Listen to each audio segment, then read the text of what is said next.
Aujourd'hui les copains, on va regarder une histoire de trahison. C'est une gauchiste du camp du bien tellement humaniste qui a voulu accueillir chez elle une SDF. Et qui aurait pu le croire? Elle s'est faite dépouiller. Mais attention, c'est une gauchiste, donc elle relativise. Et elle dit que c'est pas de bol, elle est tombée sur la mauvaise personne. Donc je suppose qu'elle va recommencer. Voilà, c'était pas de bol ce coup-ci. Peut-être que la prochaine, ça marchera mieux. On est à Lyon, on va lire tout ça. J'ai l'habitude de donner de l'argent, mais c'était la première fois que j'accueillais un SDF chez moi. Et après s'être fait dévaliser, Johanna, habitante du 7e arrondissement de Lyon, âgée de 33 ans, assure aussi que ce sera la dernière. Ah, elle a quand même un tout petit peu retenu la leçon. Pour éviter que ça n'arrive à quelqu'un d'autre, elle raconte à Actu Lyon. Un concours de circonstances. Alors qu'elle rentrait chez elle tard dans la nuit du vendredi 4 à samedi 5 octobre, Johanna a croisé le chemin d'une femme rousse, fine, sans domicile fixe et en fauteuil roulant. Cette inconnue l'a abordée sur l'avenue Jean Jaurès en lui demandant si elle savait où elle pouvait remplir sa bouteille d'eau. Elle avait soif. Elle me raconte s'être fait frapper par son copain et me montre le sang qui coule de son nez. Il est 2 heures du matin, Johanna l'invite à la suivre. Arrivée devant son immeuble, elle lui propose de patienter dans le hall où la température est bien plus agréable qu'à l'extérieur. Johanna monte remplir la bouteille de l'inconnu qui l'attend au rez-de-chaussée. Je redescends avec une bouteille et c'est là qu'elle me demande une crème cicatrisante pour sa plaie. Je me suis dit qu'une douche lui ferait du bien et je lui propose de monter, raconte Johanna. Les 2 femmes arrivent chez Johanna. L'invité se lève de son fauteuil roulant, ce qui est bizarre, et se dirige vers la salle de bain en demandant de quoi laver ses sous-vêtements. Son hôte lui donne du gel douche, de la lessive et une serviette, puis ferme la porte derrière elle. Elle est restée très longtemps dans la salle de bain avec le sèche-cheveux allumé. Je pensais qu'elle séchait ses vêtements. L'inconnu ressort. Johanna explique qu'elle ne voulait pas la laisser avec un homme violent. Elle la raccompagne donc à l'endroit où elle l'a rencontré. Elle discute avec l'homme qui tient des propos incohérents et finit par rentrer chez elle. C'est là qu'elle pense à regarder les tiroirs de la salle de bain dans lesquels elle gardait des bijoux. Il ne reste plus rien. Tout ce qui est en or est parti. C'était des cadeaux de famille, d'amis. Tout ça ne coûte pas très cher mais avait une grande valeur sentimentale pour moi, déplore la Lyonnaise. Je me suis senti vraiment trahi.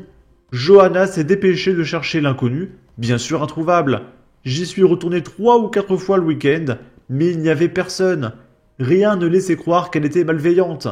Bah, elle était SDF. Elle demandait simplement de l'aide. Elle me remerciait. Je me suis senti vraiment trahi. Elle m'a demandé plusieurs fois si je vivais seul. Avec le recul, ça paraît suspect, ça me fait peur. Quant à l'homme qui l'accompagne, Johanna a un doute. Je ne sais pas si c'était vraiment son mec, c'était peut-être une histoire inventée de toutes pièces. Je vais continuer de la chercher pour lui dire quelques mots, qu'elle a abusé de ma gentillesse.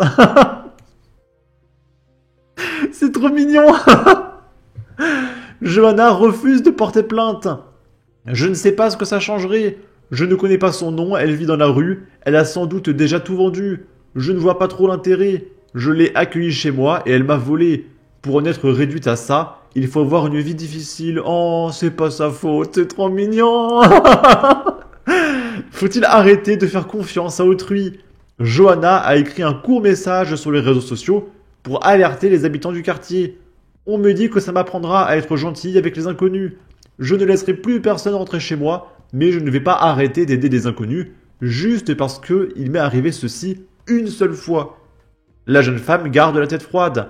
Je suis tombé sur la mauvaise personne. On me dit que les gens qui accueillent régulièrement des SDF ont eu plus de chance que moi.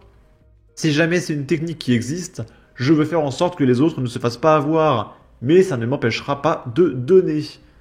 Elle est gentille, Johanna. J'adore les gauchistes. Bon, on va passer à la news d'après.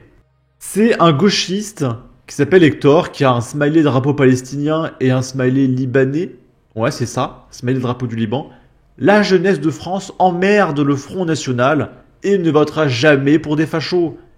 Et il y a un mec qui partage la carte des élections européennes où on voit que le RN a été premier dans 95% des communes, les 5% étant la haute bourgeoisie de Paris.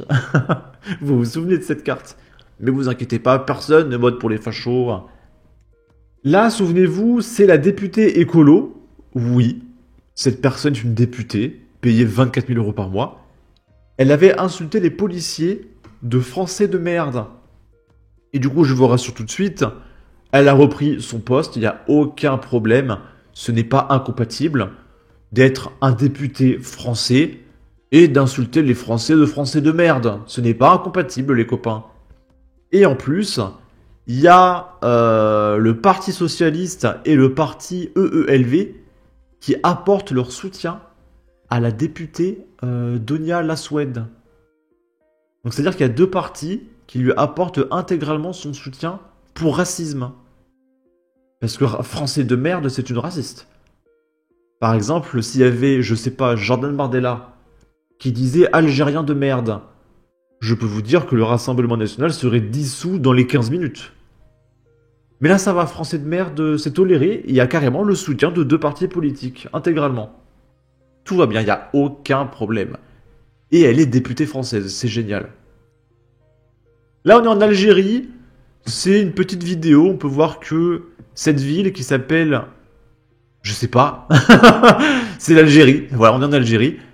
Il y a des vaches dans la rue qui bouffent des ordures. Voilà, c'est génial.